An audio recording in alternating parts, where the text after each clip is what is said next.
neno yangu ikidumu ndani yenu, demandez ce que vous voudrez mulombe kile munapenda et cela vous sera accordé. na kile kitamipewa. Que le Seigneur ajoute les bénédictions à la lecture de sa parole. Bwana Mungu aongoze baraka pa usomia neno yake. Vous pouvez vous asseoir. Tunaweza kuikala. Hier, je me suis beaucoup appesanti sur la foi Jana nilisemezea sana pa imani, en parlant du fondement fondamental pour la foi. mukusema pa kishina kinaita musingi ya muhimu juu ya imani. J'avais voulu rappeler à l'église, Nilipenda kukumbusha kwa kanisa, parce que c'est juste un rappel. maana ni ukumbusho tu, Ce sont des choses que nous ni connaissons. vitu vile tunajua. J'ai voulu à ce que nous puissions nous rappeler c'est quoi la foi, Nilipenda tukumbushane ko imani ni nini pourquoi la foi. na juu ya nini imani. Parce que le Seigneur Jésus-Christ en a fait quelque chose de primordial. Maana Bwana Yesu Kristo alifanya kwa imani iwe mbele kitu kia kwanza. Jésus voulait qu'il voie la foi dans tout un chacun de celui qui le suivait. Yesu alipenda aone imani ndani ya wote ule alikuwa anamfuata. Parce que pour lui, Maana juu ya Yesu la foi était une loi de cause à effet. imani ilikuwa ni sheria ya kutenda vitu. C'est-à-dire quoi? Ni kusema nini? Vous croyez Unaamini et vous voyez la chose na arriver. unaona kile uliamini kinafika. Vous croyez Unaamini tout ce que vous pouvez demander, yote kile unaweza kulomba, vous voyez les résultats. unaona majibu. Alors, la promesse a été faite à la fois de tout recevoir. Na malako ilifanishiwa juu ya kuimani juu ya kupokea vyote. Donc vous avez la foi, Ukisema uko na imani, vous devez tout recevoir. unapasha kupokea kyote kile kunacho lazima. Et vous n'avez pas oublié, Na amkusahau, la foi est la condition absolue imani njo kanuni ya kwanza pour que Dieu puisse agir en nous. juu Mungu apate kutenda ndani yetu. On dirait que c'est la foi qui nous relie entre nous et Dieu. Tunaweza kusema ni imani njo kunatuunga kwa Mungu. Parce que vous savez que malgré que Jésus-Christ est mort sur la croix, Hata kama Yesu alikufa kumsalaba, cela s'appelle la grâce. ile ni neema. Parce qu'on ne méritait pas, Maana tukustahili, mais Christ est venu lakini Kristo et alikuja il est mort. na anakufwa. Et lorsqu'il est mort, Wakati alikufwa, si nous n'avons pas la foi en sa mort, kama hatuna na imani mkifo nous ne yake, sommes pas sauvés. hatuna benye Donc kuokolewa. même le Ni salut, kusema hata nous wokovu l'obtenons c'est par la foi. tukunaipokea paka kwa imani. Donc vous comprenez l'importance de la foi. Munaelewa pale mafaa ya imani. Donc si vous ne croyez pas, vous n'êtes même pas sauvés. Kama wao waamini na kuokolewa kwenye una mwenye kuokolewa. Parce que Christ est déjà venu Christo ici dans le monde. Asha kuya mdunia, Il y a à peu près 1900 ans. usha kupita karibu miaka Il 2000. a ôté le péché du monde. Aliondosha zambi ya dunia. Mais il n'y a que vous ici qui La- croyez. Lakini ni paka mwetu hapa njo munaamini. Pourquoi pas les autres? Jua nini bengine baamini? Ce n'est que vous qui avez le salut. Ni mwe njo tumuku na wokovu. Pourquoi? Jua nini? Parce que vous avez cru à l'œuvre accomplie à Mwe Golgotha. munaamini kuile kazi ilifanisiwa kumsalaba. Donc, et le salut, on Nikusema, l'obtient, c'est par la foi. tukuna ipokea kwa imani. La Bible dit dans Ephésiens chapitre 2, le verset 8, Efeso sura ya 2 mstari ya 8, Biblia inasema nous sommes sauvés par la grâce, tukuna okolewa kwa neema, mais au moyen de la lakini foi. kupitia imani. La grâce, elle est là, Neema yo iko mais hapo tu. pour avoir cette Juu ya grâce, kupokea ile il faut neema que vous y inafaa croyez. ile uaminie. Vous ne croyez pas, Kama uamini vous n'avez pas ce salut. hauna na ile wokovu. Alors vous allez comprendre pourquoi le Seigneur Sasa mtaelewa jua nini a Bwana mis beaucoup l'accent sur la foi. alikaza sana yulu ya imani. Maintenant, je vous ai dit qu'aujourd'hui, on va essayer de voir Nilisema ya kuwa leo tutaona le fondement de cette foi. msingi ya ile imani. Parce que beaucoup croient, Maana batu bamingi banaamini il y a toute une gamme de la chrétienté. kuko mabukristu kwa chana chana. Nous sommes nombreux, nous qui croyons, Bakuamini beko bamingi. et qui croyons en Na bale Jésus-Christ. banamwamini Yesu Kristo. Au niveau de la chrétienté, kumambo ya Ukristo il y a plusieurs différentes églises. kuko makanisa mingi. Chaque église confesse croire en Kila Jésus-Christ. kanisa inasema naamini Yesu Et Kristo. même dans le milieu du message, Hata mu ujumbe nous sommes de plusieurs tendances. tuko na uaminifu wa kuachana chana. Nous tous, nous réclamons de frère Branham. Shebo te tuko natambua ndugu Branham. Nous disons que nous croyons au message de frère Tunasema Branham. tunaamini ujumbe ya ndugu Mais Branham. nous sommes différents. Lakini tunaachana. Qu'est-ce qui nous Ni nini différencie? natuatanisha? C'est pourquoi je disais qu'aujourd'hui, on va parler du fondement. Ni kwa maana mimi nisema leo C'est tutazungumzia juu ya quoi le msingi. fondement Msingi. sur laquelle nous devons reposer notre foi? Msingi ile imani yetu inapasha kuikaria hapo ni nini? La foi ne peut pas être ballottante. Imani haiwezi kuwa kutenka tenka. La foi doit être quelque chose de solide, Imani inapaswa kuwa kitu cha nguvu na immuable kiashipo kutenka et na inébranlable. kile kiwezi kuanguka. Quelque chose sur laquelle, quand Nikusema, tu t'appuies Kitu là, kile kama unakitegemea tu es dans la sécurité. uko mukingo, C'est ça la foi. ndio imani. Et le fondement doit être solide Na comme ça. msingi nayo inapaswa kuwa ya nguvu vile. Il y a parmi nous qui croyons, Katikati yetu wenye kuamini, certains croient que Jésus-Christ a été créé. bengine beko naamini ya kusema Yesu balimuumba. Ça fait partie de la chrétienté. Ile nayo ni mpaka mbukristo. Et quand vous leur demandez, Na ukibaulize ils peuvent vous chercher un certain verset mal batakutafutia compris quelque part mstari mwa fulani la baelewe mzuri et mu ils vous Biblia, le donnent. na banakupatia ile andiko. Non, voilà ici, Oh, Jésus c'est angalia une hapa, créature. Yesu ni kiumbe. Ça aussi c'est une foi. Ile nayo ni imani yabo. Il y en a qui croient que Jésus est déjà venu. Bengine banaaminia kusema Yesu ashakuya. Ils sont ici sur la terre. Beko pa dunia, Ils ont des femmes et des beko na enfants. babibi na watoto. Ils vont à Beko l'hôpital. nenda ku hospitalo. Ils accompagnent même les morts au Beko nenda cimetière. kujika ku Mais makaburi. Jésus-Christ est Lakini déjà juu venu. ya abo Yesu ashakuya. Ils croient qu'ils sont déjà enlevés. Na basa kuamini ase basa Mais kunyakuliwa. nous sommes avec eux Lakini ici tuko nakulia nabo bukari en pamoja. train de souffrir de la, Na du kuteswa prix na- de la farine qu'il y a Kuteswa au nabo sein. juu ya bunga vile kunapanda. Mais eux sont déjà Lakini enlevés. basa kunyakuliwa. Mais ils se disent aussi Bona bo beko nasema qu'ils croient. banaaminia. C'est une mauvaise foi. Ile ni imani mbaya. Parce que croire de cette manière, Kuamini mwile namuna c'est mal ni croire. kuamini Parce mubaya. que dans les Écritures, Juu mu mandiko vous n'allez pas trouver quelqu'un qui est enlevé hautaona mtu rasa et kunyakuliwa qui est encore ici eko sur tena pa terre. dunia. Le mot enlevé n'a plus Ile son sens. tamko unyakulivu haina tena na maana. Quand nous serons Wakati enlevés, tutanyakuliwa on ne nous verra plus abata ici. tuona tena pa dunia. C'est ça Ndio l'enlèvement. unyakulivu Une ile. fois enlevés, Tukinyakuliwe nous serons absents sur cette terre. hatutakuya tena pa dunia. Une absence d'une durée Ni kusema de hatutakuya 7 hapo ans. karibu miaka 7. Nous ne serons plus ici sur Hatutakuya terre. hapa pa dunia Mais tena. vous nous dites, vous êtes enlevés, Lakini mbona unatambia sehemu za mais vous kunyakuliwa? êtes encore ici sur la Mwingaliki terre. hapa pa dunia. Ça, c'est une mauvaise foi. Ile ni imani ya mbaya. Il y en a qui croient que frère Branham est un Dieu. Bengine banaamini kusema ndugu Branham ni Mungu. C'est aussi une foi. Ile nayo ni imani. Nous, on n'a pas une foi pareille. Shatuna na imani ya vile. Nous savons que frère Tunajua kusema Branham, ndugu Branham c'est un homme de ni Dieu muntu wa Mungu. par lequel Kupitia ndugu Branham Dieu a donné son message Mungu alileta ujumbe pour yake préparer son église juu ya kutayarisha kanisa yake à l'avènement de Jésus-Christ. kurudi kwa pili kwa Yesu C'est Kristo. que nous appelons la seconde venue. Ile tuko naita kuja kwa pili. C'était un ministre, Alikuwa ni mwaziri wala mhubiri. un prédicateur comme nous autres, Mhubiri sashe bengine. mais avec un Lakini ministère, alikuwa na huduma. un ministère différent, Huduma ya un kuachana. ministère Huduma particulier, ya upekee. un prophète majeur. Nabii wa kizazi. Il est venu avec une parole, Alikuwa na neno avec une commission. pia na kazi ya En kufanya. 1933, Tarehe ya vous 1933 devez savoir cette date. munapasa kuijua ile tarehe. Comme les Congolais savent la date de 1960, Sasa vile Kongomani banajua ile tarehe les chrétiens 1960. comme vous, Bakristo sa vous devez mweye maîtriser la date de munapasa kujua 1933. ile tarehe ya 1933.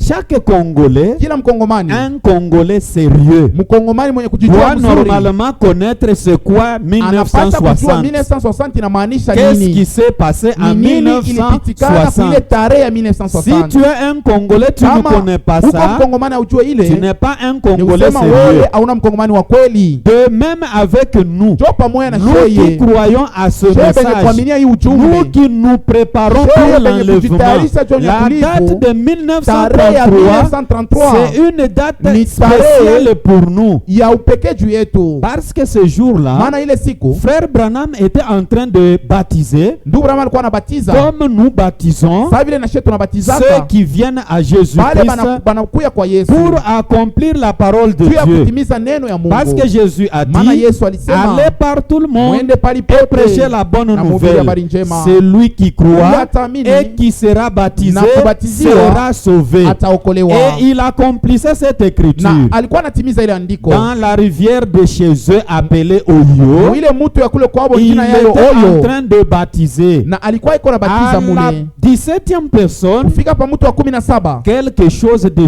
surnaturel est arrivé. mambo moya ya kiroho Il ilifika. a d'abord entendu la voix. Anasikia mbele sauti, Lève les yeux. nyangula macho, Lève les yeux. nyangula macho. Il n'a pas levé les yeux. Asikunyangule La macho. voix a repris. Sauti na rudia Lève tena, les yeux. nyangula macho Quand yulu. il a levé Wakati les yeux, nyangula macho yulu, il a vu une nuée surnaturelle. anaona wingu ya Et de kiroho. cette Na nuée, ndani ya ile wingu une voix est sortie. sauti Une inatoka voix amo. comme vous Mpaka entendez hivi ma Mungu voix. anasikia sauti Pas une yangu. voix Hapana imaginaire. sauti ya Pas kuwazia. quelque chose Hapana d'histoire. vitu ya hadithi. Une voix réelle Sauti mpaka hivi kunashikirika.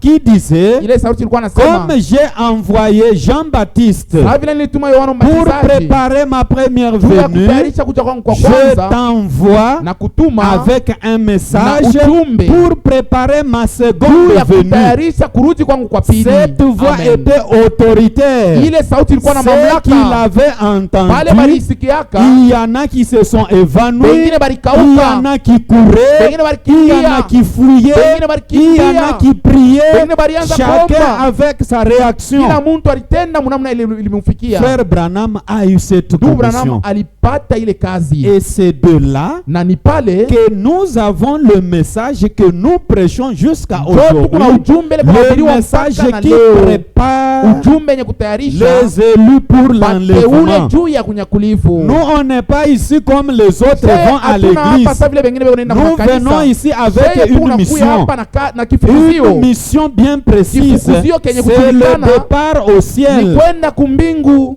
Amen. Quand nous vous parlons du salut, Wakati tunasema wokovu, nous devons être sauvés tunapasa pour kuokolewa avoir le juu ya Saint-Esprit. kupata Roho Et Mtakatifu. quand nous avons le Saint-Esprit, tukipata Roho Mtakatifu, c'est alors que nous allons Ni pale être sasa enlevés. tutanyakuliwa. Parce qu'il y a un exercice Maana sérieux. kuko kazi ya nguvu Quitter ici sur la kutoka terre, pa dunia, je ne sais pas avec quoi, mimi sijue na nini, mais aller rencontrer lakini le Seigneur dans les kupanda yulu airs. kwenda Si kutana na tu Bwana n'as pas mwewa, le kama Saint-Esprit, una Roho ce Mtakatifu sera une histoire pour itakuwa ni toi. hadithi juu yako, La réalité n'y sera pas.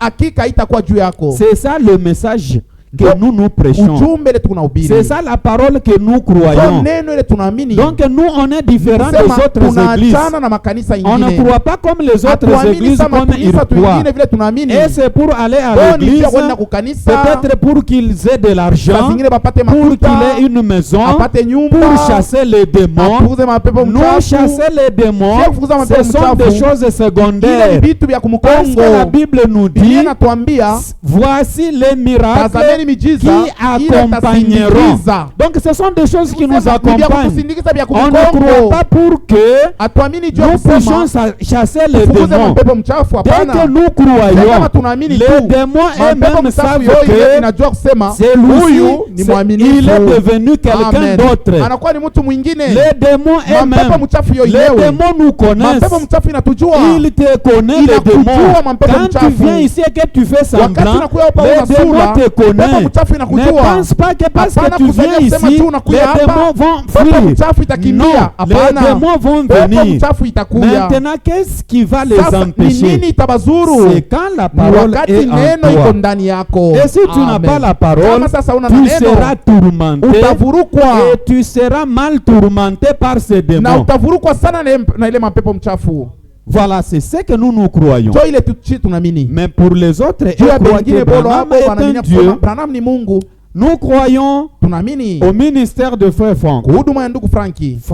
Ndugu Franki, les autres croient que c'est un 8e bengine messager. beko nasema ni ujumbe wa Pour les mnane. autres, c'est un antichrist. Na bengine wanasema ni mpinga Kristo. Mais pour nous autres, Juu yetu sheye, Ewad Franck, ndugu Franki c'est un homme de ni Dieu mtu wa Mungu. qui a été envoyé Ule alitumiwa pour continuer avec ce juu ya message kuendelea na hii ujumbe après le départ de Frère kisha Branham. kwenda kwa ndugu Branham. C'est ça, Ewad Franck. Jo ndugu Franki. Pour nous, il n'est pas Juu yetu sheye un 8e ana messager. mjumbe wa mnane. Pour nous, il n'est pas Juu yetu un antichrist. ana mpinga Kristo. C'est un frère en Lakini Christ ni ndugu yetu Mkristo. avec un Lakini ministère eko na huduma différent ya kuachana. parce qu'il lui a été aussi donné une commission Naye balimupa kazi selon Matthieu kufatana na 24, Mathayo 45, 25 mpaka Cette 27. écriture existait Ile dans la andiko Bible, ilikuwaka mu Biblia, mais elle a été destinée à lakini lui. ilimfikia ni yeye. Voilà. Amen.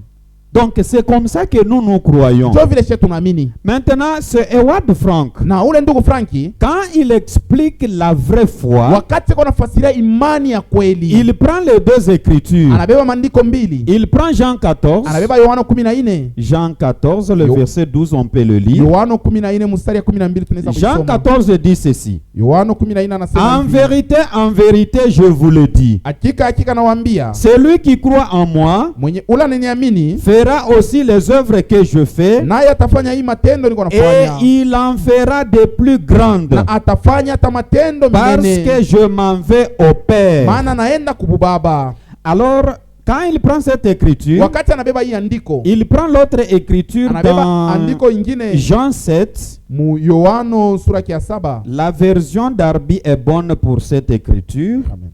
Je ne sais pas si quelqu'un ici a la version d'Arby. Kutafsiri kwa Darbi kuko kuzuri juu ya hii andiko. Le verset 38 dit ceci. Mstari 38 inasema hivi, Celui qui croit en moi, ule ananiamini, version d'Arby dit ceci. Celui qui croit en moi selon ce que dit l'écriture, ule ananiamini kufuatana na vile maandiko inasema, des fleuves d'eau vive mito ya maji ya uzima couleront de son sein. itatoka ndani mwake. Et ceci pour dire, Na hii inamaanisha, il dit cela anasema ile de l'esprit qui devait recevoir ceux qui croiraient en lui. juu ya roho ile bale batamwamini batapokea. Alors, frère Franck, quand il prend les deux écritures, Ndugu Franki kama anabeba hii maandiko mbili, il dit ceci. anasema hivi, La vraie foi, imani ya kweli c'est la foi qui est basée sur les saintes écritures. ni imani ile isha kuweka misingi yake yule maandiko takatifu. Nous croyons en Jésus-Christ, Tunaaminia Yesu Kristo, mais croire en lakini Jésus-Christ kuamini Yesu Kristo selon ce que dit kufuatana na vile l'écriture. Biblia inasema. Je vous lis quelque chose dans le conseil de Dieu. Tamisomea kwa kitu moya mu C'est shauri ya Mungu, C'est parmi les écrits de frère Franck, ni mu bitabu ya ndugu Franki, à la page 61. kartasi yake ya 61. La vraie foi. Excusez-moi, je cherche la page. La vraie foi. Voilà. C'est page 81 et non 61. Ni 81. Il dit ceci. Anasema hivi, Dans Jean chapitre 14 verset 12, il est écrit, mu Yohano 14 ce que nous venons de lire, tunatoka kusoma, en vérité, je vous le dis, ananiambia, celui qui croit en moi ula ananiamini fera aussi les œuvres que je fais. naye atafanya matendo niko Il nafanya. pose cette question. Anauliza hivi, Le Seigneur aurait-il pu donner une promesse plus grande? eti Bwana alileta malako ya nguvu? Donc une promesse que nous, on ne peut pas Ni réaliser. kusema malako ile tutashindwa Parce kufanya. que l'écriture dit Maana bien, andiko hiyo je inasema ne sais pas mzuri. si vous l'avez compris, Sijue kama mnaielewa. c'est lui qui croit en Ule anaminia Jésus-Christ Yesu Kristo fera aussi atafanya les naye œuvres que makazi ile Jésus-Christ Yesu faisait. Kristo alifanya. Amen. Amen. C'est lui qui croit Ule en lui. anaminia Yesu Kristo. Comme vous croyez Kabla en lui, mnamwaminia Yesu Kristo vous mwenyewe, devez faire les unapaswa œuvres que kufanya ile Jésus-Christ matendo Yesu faisait. Kristo alikuwa anafanya. Vous connaissez les œuvres qu'il Unajua faisait. makazi ile alikuwa anafanya. Donc quand vous croyez Kusema en lui, kama unamwaminia vous Yesu devez Kristo, aussi faire ces ile œuvres-là. makazi naona pasa Et vous kufanya. devez le faire Na davantage. unapaswa kuifanya ya mingi. C'est ce qu'il a promis. Ndio bila lilaka. Maintenant, frère Franck pose la question. Ndugu Frank anauliza hapa, Est-ce que le Seigneur aurait-il donné une promesse plus grande eti Bwana alileta malako ya nguvu sana que nous ne pouvons pas accomplir? ile tutashindwa kufanya? Il dit non, non, Anasema hapana, certainement pas. hapana. Le Seigneur pensait ce qu'il disait. Bwana alikuwa anawazia kubila Donc alikuwa le anasema. Seigneur, quand il disait Kusema wakati Bwana que Yesu alisema celui qui ya croit kuwa ule en anamwaminia lui Yesu Kristo fera aussi les atafanya œuvres naye que lui matendo ile faisait Yesu Kristo alikuwa et qu'il anafanya, le ferait na ataifanya davantage. ya mingi. Il croyait en ce qu'il Yeye disait, mwenyewe Yesu aliaminia kile alisema, que tous ceux qui ya kuwa croiraient wote en lui wanaamini ndani ya Yesu feraient Kristo aussi ses atafanya na ile œuvres. matendo. Mais frère Amen. Franck dit ceci. Ndugu Frank yako nasema hivi, Maintenant, il est question de croire selon ce Hapa, que dit l'Écriture. mambo ya kuamini vile maandiko inasema. Pas croire Amen. selon ce que les gens Amen. disent, Hapana kuamini vile watu mais wanasema, croire selon ce que dit lakini kuamini l'Écriture. kufuatana na maandiko. C'est pourquoi nous, Kwa maana sheye si ce n'est pas écrit, kama on ne abiandikiwe, croit pas. amen, hatuwezi Ce qui kuamini n'est pas écrit dans bila la vile vyenye Bible, kuandikwa mu pour Biblia. nous ce sont des Juu yetu ni histoires. maarishi. On ne le croit pas. Hatuwezi kubiamini. On croit Amen. seulement Tunaamini tu ce paka qui est écrit dans la yenye Bible. kuandikwa mu Biblia. Quand vous nous présentez la Bible, Ukitwambia Biblia, là on croit. pale tunaamini. Amen. Amen. C'est ça notre croyance. Ndio imani yetu. Donc nous nous basons Tunasema msingi sur yetu quelque chose de ni réel, pa kitu kile sur kitu kia quelque chose kweli, de vrai. pa kitu kia La kweli. parole de Dieu. Neno ya C'est Mungu. quoi la parole de Dieu? Ni neno ya Mungu. La parole de Dieu c'est quoi? Neno ya Mungu ni nini? La parole de Dieu c'est ce que Dieu a Ni dit. kile Mungu alisema. Et ce que Dieu a Na dit, kile Mungu alisema c'est Dieu lui-même. ndio Mungu mwenyewe ule. Parce que Dieu n'est pas différent de sa Mungu parole. asiachane na neno yake. Donc si nous croyons Kusema, à ce kama que Dieu a tunaamini dit, kile Mungu alisema, nous avons une bonne croyance. tuko na kuamini kuzuri. Maintenant, si nous croyons ainsi, Sasa kama tunaamini vile, Jacques dit ceci, Yakobo anasema hivi, la foi sans les œuvres imani ya bila matendo est nulle. ni ya kufwa.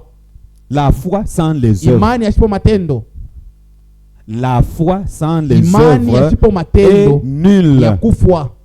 Jésus parle de la Yesu foi anasema juu ya imani. et il dit que la bonne Na foi, anasema imani mzuri, la vraie foi, imani ya kweli, la foi basée sur sa imani parole, yenye kuwekwa yule neno c'est yake, une foi qui s'accompagne avec les ni œuvres. neno ya kusindikizwa na matendo. Et Jacques, il était Na- l'un de ses disciples. Yakobo naye alikuwa ni mtume wa Il Yesu. nous écrit en disant, Anatuandikia Mungu kusema, si la foi n'a pas des kama yako œuvres, imani haina na matendo, cette foi elle est ile morte yako en isa elle-même. kufwa. Alors que chacun vérifie Na sa kila mtu foi. angalishishe imani yake. Quelles sont les œuvres que Ni vous avez matendo kani uko par nayo rapport à ce que vous kufuatana na croyez? imani yako. Qu'est-ce que vous produisez comme Ni œuvre? matendo kani uko Parce natosha. que si vous croyez, Kama unaamini, les œuvres doivent accompagner votre foi. matendo yanapaswa kusindikiza imani Alors yako. s'il n'y a pas de Sasa kama œuvres, kuna matendo, donc votre ni foi kusema est imani fausse. yako ni ya Vous kufwa. croyez mal. Huku mwenye kuamini Donc mubaya. on doit revenir à la parole de Tunapasa Dieu. kurudilia kuneno ya Mungu. Car la parole de Dieu Maana est véritable. neno ya Mungu ni ya kweli. Et la parole de neno ya Dieu, Mungu c'est Dieu Ndio lui-même. mwenye Mungu.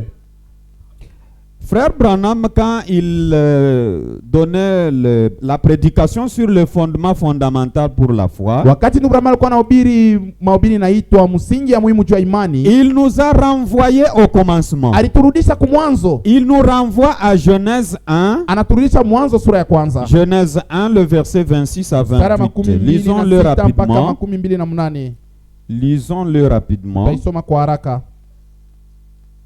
Genèse chapitre 1, Mwanzo sura ya kwanza. le verset 26 à 28. 26 Puis Dieu dit, Puis Dieu dit, Kisha Mungu akasema, faisons l'homme à notre image, tufanye mtu kwa picha yetu selon notre na ressemblance, kufuatana nasi, et qu'il domine sur les poissons de la na mer, atawale basamaki wa mumaji, sur les oiseaux du ciel, baba ndege ba mwewa, sur les bétails, na papa nyama, sur toute la terre, pa dunia yote, et sur tous les reptiles qui rampent sur la terre. hata papa nyama bote biko natambala pa dunia. Dieu créa l'homme, Mungu akaumba mtu il le créa à son na image. akamuumba kwa mfano yake. Dieu créa l'homme à son image. Mungu akaumba mtu kwa mfano wake, Il créa l'homme et la femme. akaumba mume na mke. Dieu les bénit. Mungu akawabariki. Dieu les bénit. Mungu anawabariki. Et Dieu leur dit, Na Mungu anawaambia, soyez féconds, mupate kuwa na uzazi multipliez, na muzalane, remplissez la terre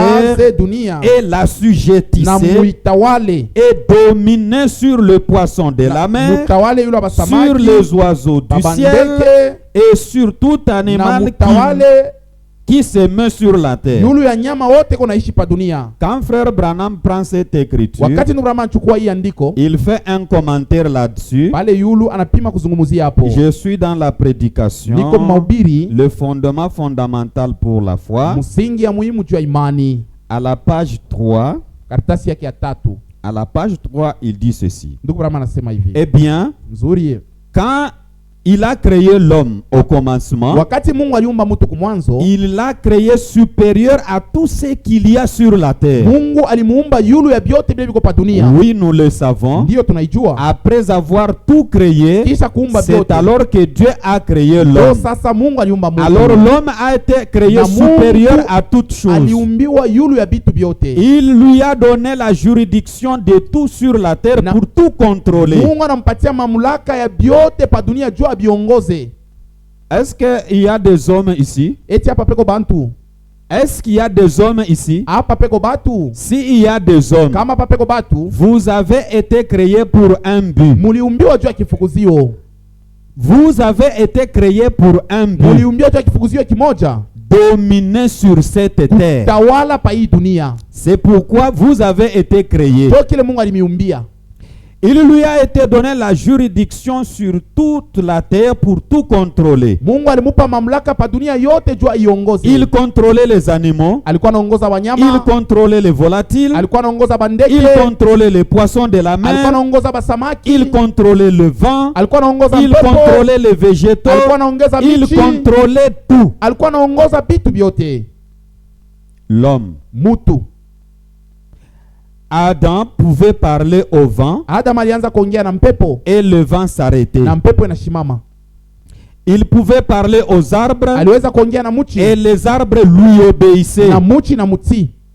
Il pouvait parler à la nature Aliongea na et umbile elle lui na obéissait. umbile ilikuwa na muti. Il pouvait parler aux eaux, Alianza kuongea na maji. tout ce qui existait, Yote vile Mungu toute aliumba, la nature umbile yote et obéissait à Adam. ilianza kumtii Adamu. Eh bien, Na sasa c'est ça le commencement de l'homme. njo mwanzo ya mutu. Est-ce que vous êtes là? Eti muko hapa, Donc nous avons été créés pour ça. kusema tuliumbiwa juu ya ile, C'est pourquoi nous avons été créés. njo kile Mungu alituumbia. Mais quelque chose de mal est arrivé. Sasa kibaya kilifika. Vous connaissez l'histoire de la Mnajua chute de l'homme. hadisi ya kuanguka kwa Quand mutu. l'homme est tombé, Wakati mutu alianguka, Satan était en quête du pouvoir au ciel. Shetani anaanza kutafuta uwezo kumbingu. Il a essayé de tenter au ciel, ça n'a pas Anapima réussi. kumbingu abibambike. Il est descendu ici sur la Banamutupa pa terre. dunia. Et en descendant ici sur Na la terre, mkutupiwa pa dunia, Satan a compris quelque chose. Shetani anaelewa kitu kimoja. Qu'est-ce qu'il a compris? Alielewa nini? Il a compris que l'homme ne vit que de la parole de Alielewa Dieu. sema mutu yuko naishi paka na neno ya L'homme Mungu. avait le pouvoir Mutu alikuwa na grâce uwezo à la parole de Dieu. juu ya neno ya Mungu. Donc un homme sans la Nikisema parole de Dieu, c'est mutu un bila homme neno ya Mungu mort. ni mwenye kufwa. Ces gens que vous voyez Aba ici bantu qui n'ont munaona, pas la parole de Dieu, hapana na neno ya Mungu, qu'ils marchent, beko na qu'ils soient tembea dans bawe le véhicule, mumagari, qu'ils fassent quoi? bafanye nini? S'il n'a pas la Kama parole, hana na neno ya c'est Mungu, un homme ni mort. maiti. Alors Satan, quand il a compris ça, Wakati Shetani alielewa kile, il s'est dit que voilà anasema, l'occasion. mzuri njo bahati. Maintenant, je vais tout Sasa faire mitafanya pour yote faire tomber l'homme. tunyangushe muntu. Vous connaissez l'histoire. Unajua hadisi, Satan est entré dans le serpent. Shetani anaingia ndani ya Vous nyoka. connaissez le serpent, c'était l'animal le plus proche de l'homme, Mnajua nyoka alikuwa ni nyama wa kufanana sana na muntu. l'animal le plus rusé de tous Na les animaux. alikuwa mkalamushi wala mjanja Il est katika wanyama entré dans, wote. dans le Shetani serpent. anaingia ndani ya nyoka. Et quand il est entré là, Wakati anaingia mule, il est allé devant Ève. anaenda mbele ya Eva. Arrivé devant Ève, Kufika mbele ya Eva, il a embrouillé Ève avec les citations. anamfuruka na maandiko. Est-ce que Dieu a-t-il Eti dit? Mungu alisema. Est-ce que Dieu a Eti dit? Mungu alisema. Est-ce qu'il vous a Eti défendu? alinikataza. Ève, quand elle était là, Wakati- essayant de Eva s'expliquer, anaanza kupima kufasiria, Satan, kujitetea. comme il était un rusé, Sasa vile Shetani alikuwa mjanja. Ève est restée bouche béante. Eva alibakia kinwa wazi. Elle ne savait plus quoi dire. Na anashindwa cha kusema. Et Satan a pris maintenant le dessus. Na pale shetani anabeba yulu. Il a donné des connaissances à Ève. Patia bitu bila shikujua wake. Des connaissances que Ève ne savait pas. Bitu bila Eva shikujua wake. Dieu sait. Mungu anajua. Le jour où vous en mangerez, vous serez comme lui. Vous serez des créateurs. Vous serez ceci et cela. C'est qu'il vous a dit que vous mourrez. Non, vous ne mourrez pas. Et Ève était là en train d'écouter. Ève est tombée. Elle a cédé. Elle a pris maintenant cette connaissance. Elle a amené à son mari. Son mari aussi a pris la connaissance. Vous connaissez ce que ça veut dire. Et ils sont tombés. Et ils sont tombés. Et c'est pourquoi la Bible défend à la femme de prendre la parole pour la prêcher. Ce n'est pas nous qui nous sommes arrangés pour défendre aux femmes de prêcher la parole de Dieu. Parce que quand Ève l'a pris, la mort est entrée. La Bible dit, si vous ne comprenez pas quelque chose, n'allez pas demander au diacre, allez demander à votre mari à la maison. Et maintenant, si le mari ne connaît pas aussi la parole de Dieu, si le mari ne connaît pas aussi la parole de Dieu, qu'est-ce que vous allez dire, vous les maris, maintenant? La femme qui vient, c'est que le prédicateur a dit là, moi je n'ai pas bien compris. Et vous êtes toujours absent au culte. Vous ne connaissez rien sur la parole de Dieu. C'est vous qui êtes censé donner la réponse à votre épouse. Vous allez dire quoi? Comprenez, mes frères et sœurs, notre foi doit être basée sur la parole de Dieu et uniquement sur la parole de Dieu. Maintenant, ce qui est arrivé là, ça fait que l'homme perd son pouvoir.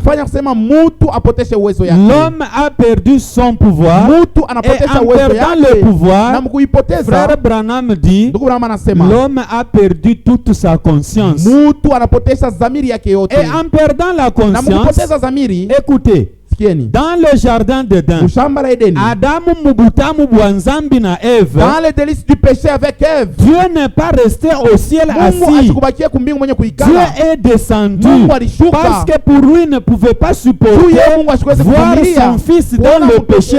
Dieu est descendu. Adam mubutamu yanzambi. Mais Dieu est descendu.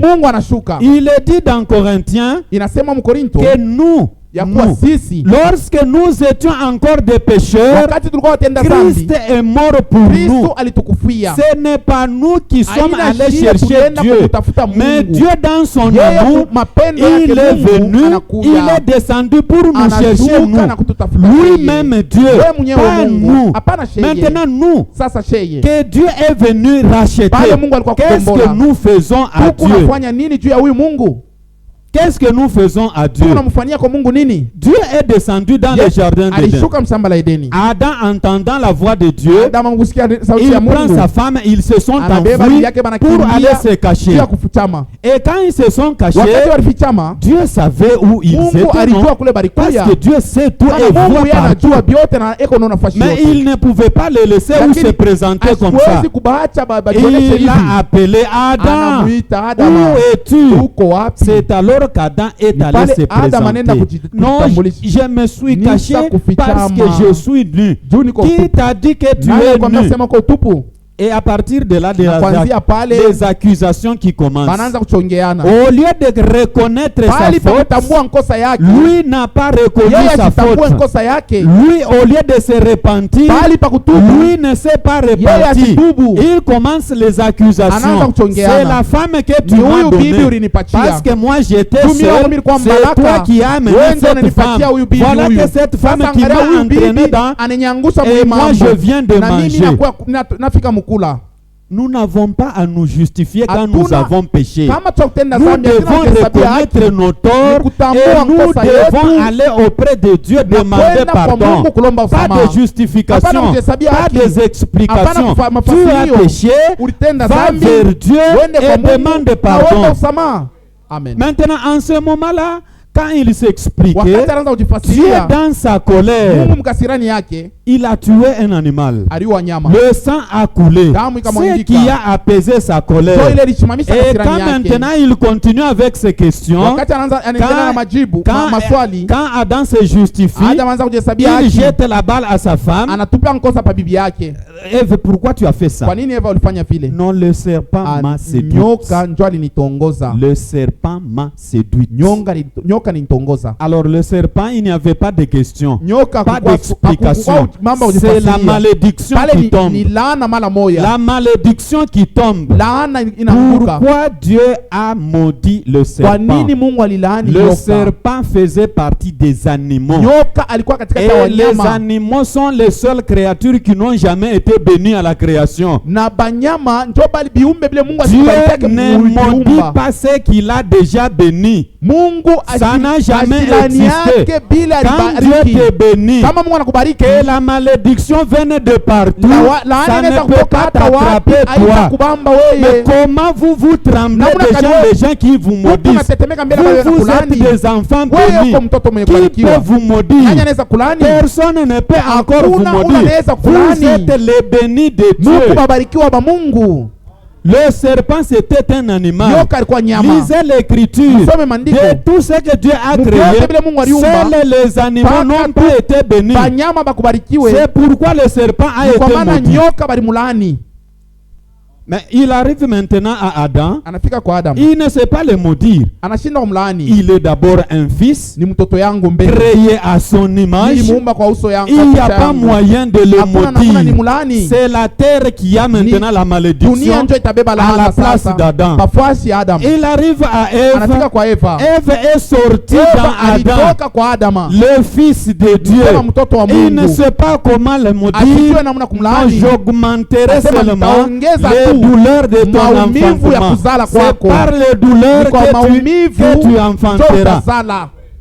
Ça se passe même dans nos foyers. Hata majamaa yetu vinapitikana. Katoto kabenyewe na kako. L'enfant d'autrui est ton Si enfant. tu veux partager quelque chose, Kama unapenda kugawanya kitu, umuntu munakuyaka mutu. la personne entre Utangalia tu pa Tu vas kuvunja voir, muhindi. avant de couper La la grande maïs, partie kinene sera pour ton ni kia fils. mtoto wangu. Et l'autre Kale partie, kakunchongo, c'est pour l'autre kama bole enfant kale là. njoka ule mtoto C'est mwingine. naturel, ça se Njo passe vile comme bi ça. unapatikana, njo paka vile. C'est comme ça Dieu aussi Na avec Mungu na nous, yeye, ses enfants. na batoto yake Il nous connaît très anatujua bien. mzuri. Il connaît Amen. nos faiblesses. Anajua madhaifu yetu.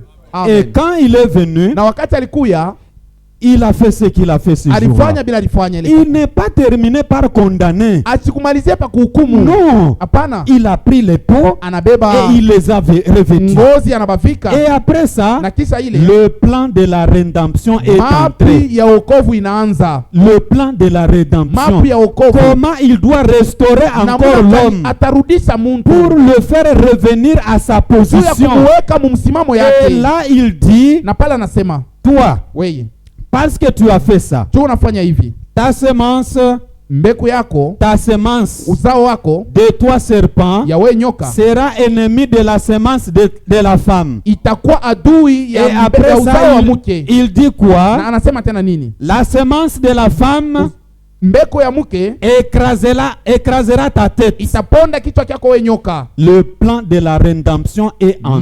Mapu ya wokovu inaanza pale. Et maintenant, au cours des âges, Katikati ya bizazi Dieu a parlé aux prophètes. Mungu aliongea na banabii. Il dit, je viendrai Anasema moi-même mimi mwenyewe Mungu et je nitakuja, vous sauverai. atamiokoa. Lui-même, Yeye Dieu, mwenyewe Mungu devait venir alipasa pour kuya nous sauver. juu ya kutuokoa. Parce qu'avec le péché dans lequel l'homme est entré, Na ile zambi il mtu n'y avait aliingiamo, personne qui pouvait nous hakukuwa sauver. mtu aliweza kutuokoa. Personne. Hakukuwa hata mtu mmoja. Quand Jean a vu, Wakati Yohana aliona, il a vu que personne n'était aliona digne, kusema hakuna hata mtu mmoja ni au alistahili ciel, kule kumbingu, ni sur la terre, dunia, ni en dessous de hata la chini ya terre. bulongo. Il n'y avait personne. hakuna mtu alistahili. C'est pourquoi Dieu devait Kwa maana venir ilifai et Mungu yeye moja prendre la akuye chair humaine. atwale mwili ya mtu. Lui-même est né. Yeye quand il est né au travers de la femme, il a pris le péché de tout un chacun.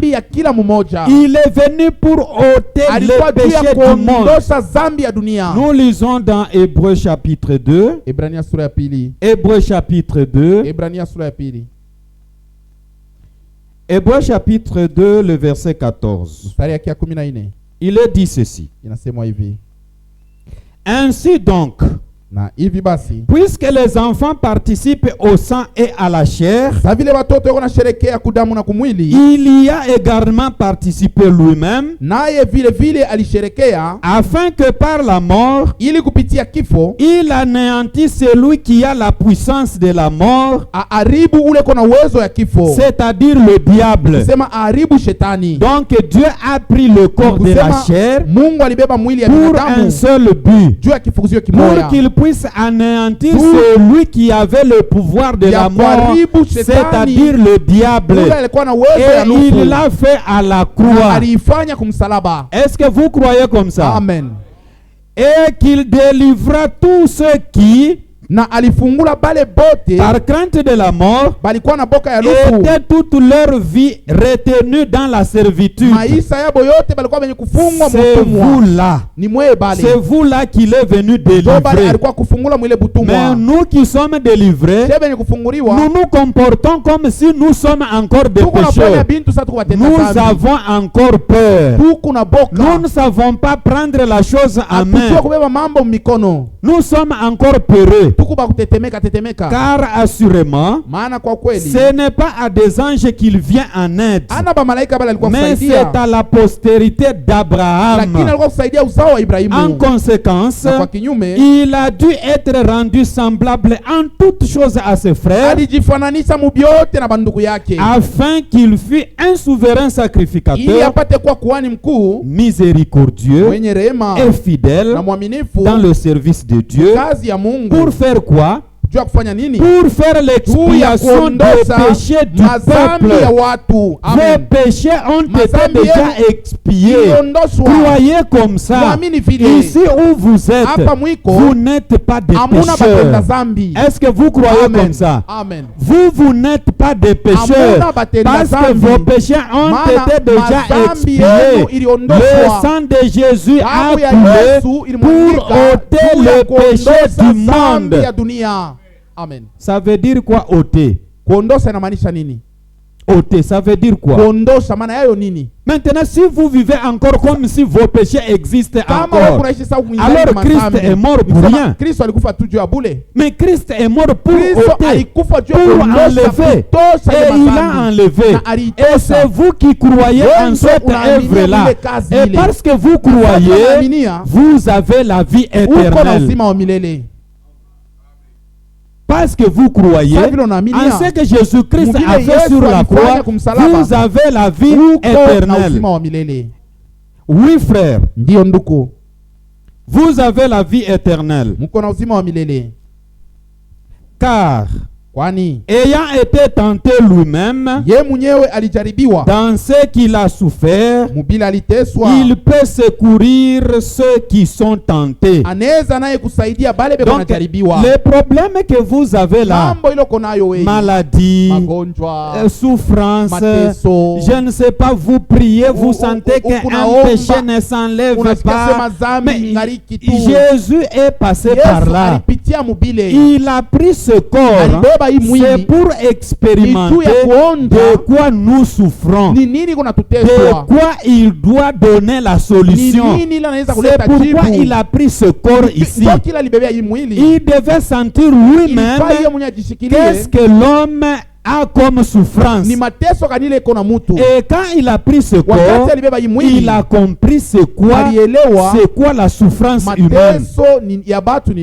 Maintenant, quand il a expérimenté ça, la Bible dit il est un souverain sacrificateur capable pour nous secourir.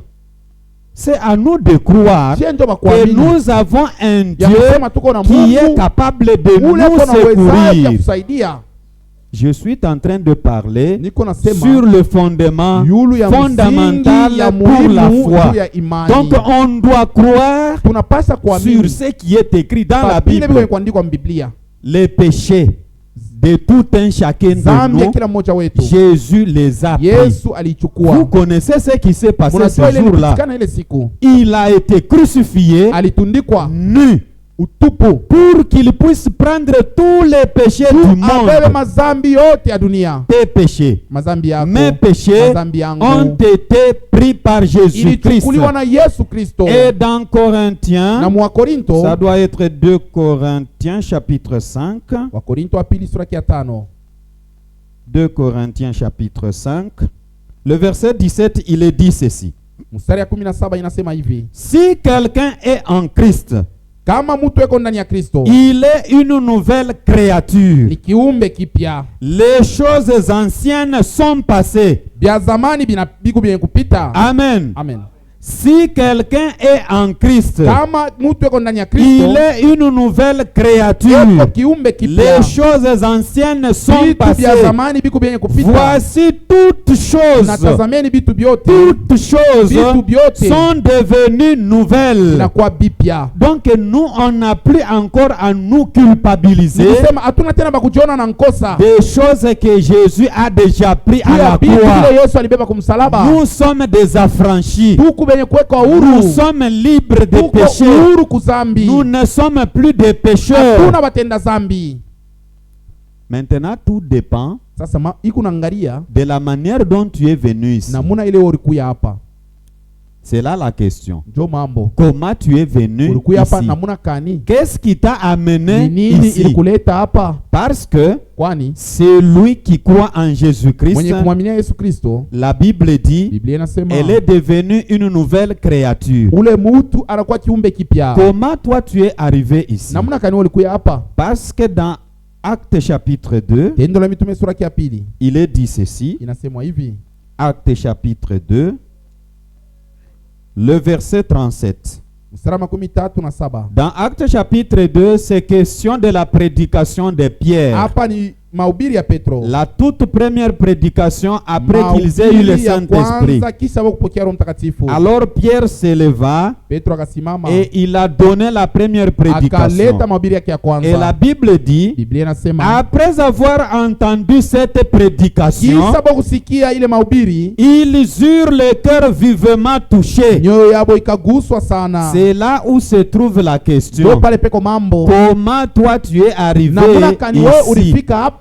Est-ce que quand tu avais entendu cette parole, Wakati ulisikia hii neno, tu avais eu le cœur vivement moyo touché? wako uliguswaka Tu kako? avais pleuré pour tes péchés? Uliliaka ko juu ya Est-ce mazambi que yako? la condamnation des péchés, tu l'avais senti Eti en ulisikia toi? kako hukumu ya zambi Parce ndani que si yako? tu étais venu ici pour Mana, le mariage, kama ulikuwa hapa juu ya tu ndoa, n'as jamais expérimenté le salut. hautaonjaka Si tu wokovu. es venu Kama ici ulikuya hapa pour que tes parents puissent tu payer bazazi tes yako frais, bakulipie les frais masomo, scolaires, bakulipie tu masomo, n'as jamais expérimenté le salut. hautaonjaka wokovu. Si tu as amené Kama ici ulileta ta hapa femme, bibi yako pour que ta femme, pour qu'elle soit soumise juu à akuwe toi, mtiifu, tu n'as jamais Hautaonjaka expérimenté le salut. wokovu. C'est là où se trouve le ndio problème. pale peko mambo. Quand eux ont entendu Wakati bo balisikia la parole prêchée, neno ile lihubiriwa, ils eurent le cœur nyoyo vivement yabo touché. ikaguswa. Et qu'est-ce qu'ils ont dit? Balisema nini? Et ils dirent à Pierre et aux autres apôtres, Bakambia Petro na mitume hommes, wengine, frères, wanduku, maintenant que ferons-nous? asa tutafanya nini? La réponse est là celle-ci. Jibu ni hivi. Pierre leur dit, Petro akawambia, repentez-vous. mutubu.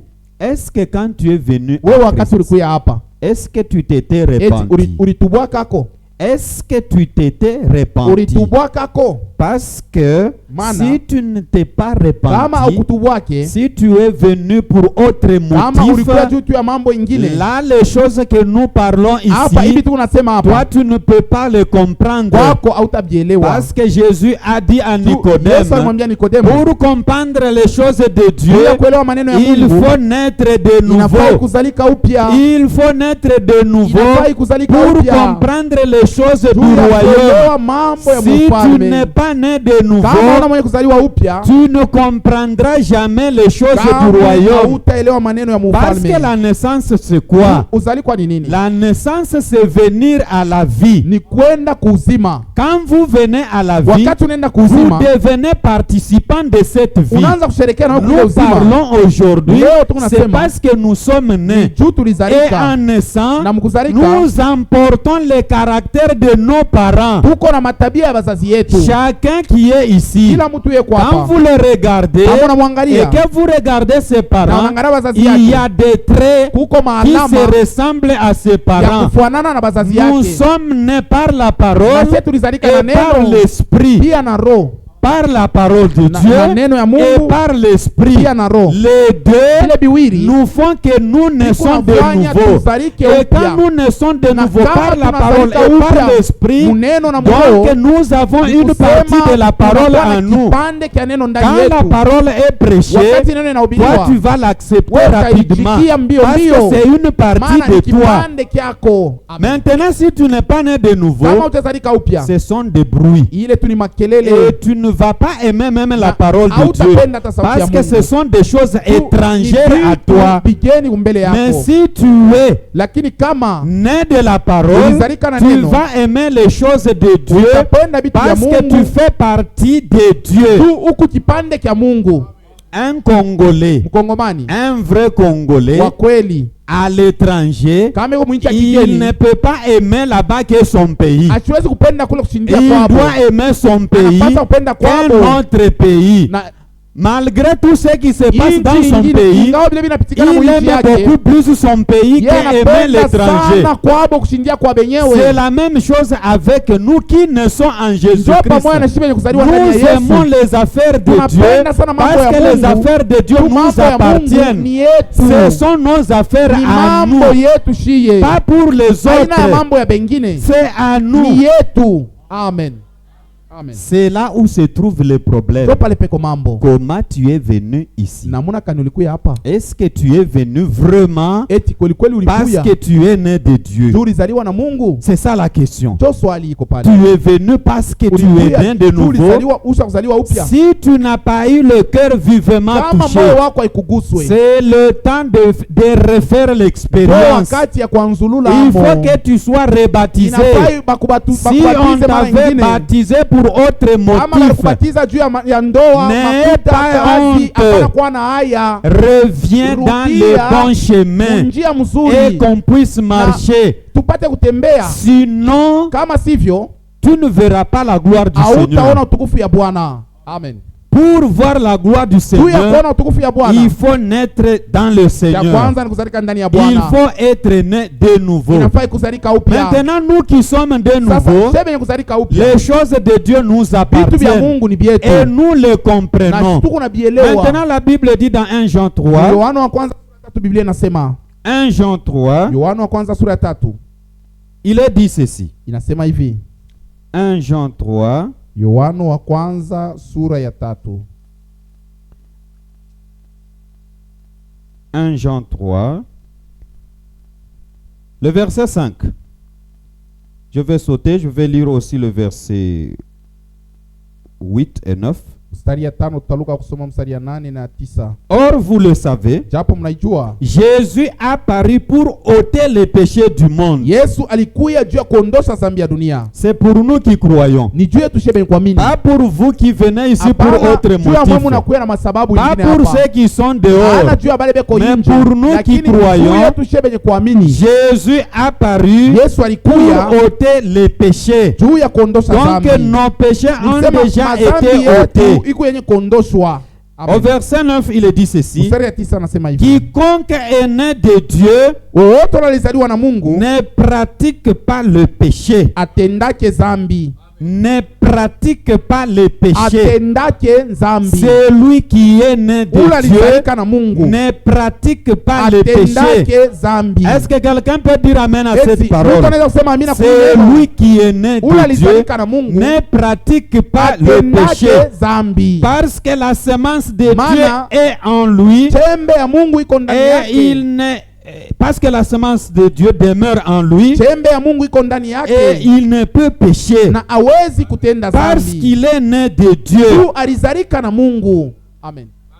Nous péchions Tukunatenda dhambi quand nous étions encore dans le monde, wakati tulikuwa mdunia, parce que nous étions nés dans le maana péché. tulizalikwa muzambi, Et cette fois-là, na ile wakati nous étions les enfants de la rébellion. tulikuwa batoto batombozi. Maintenant que nous sommes nés de Dieu, Hapa sasa tunazaliwa na Mungu, nous ne pratiquons pas le péché. atutende tena dhambi. Amen. Amen.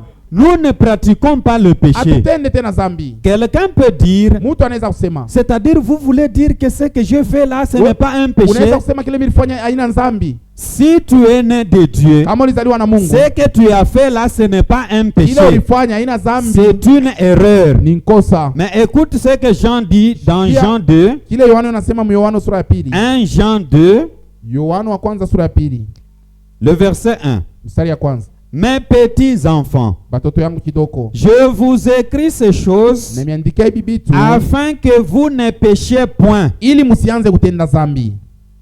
Mes petits enfants, Batoto yangu, je vous écris ces choses nimeandikia hivi vitu afin que vous ne péchiez ili point. msianze kutenda dhambi. Je viens de lire ici que ceux qui est né de Dieu Nataka kusema bale banazaliwa na ne Mungu pratiquent pas le péché. abatendake dhambi. Et ici, il est en Na train hapa de tena dire, eko nasema, mes petits enfants, batoto yangu, je vous écris ces choses nimeandikia hivi vitu afin que vous ne péchiez point. juu msitende dhambi.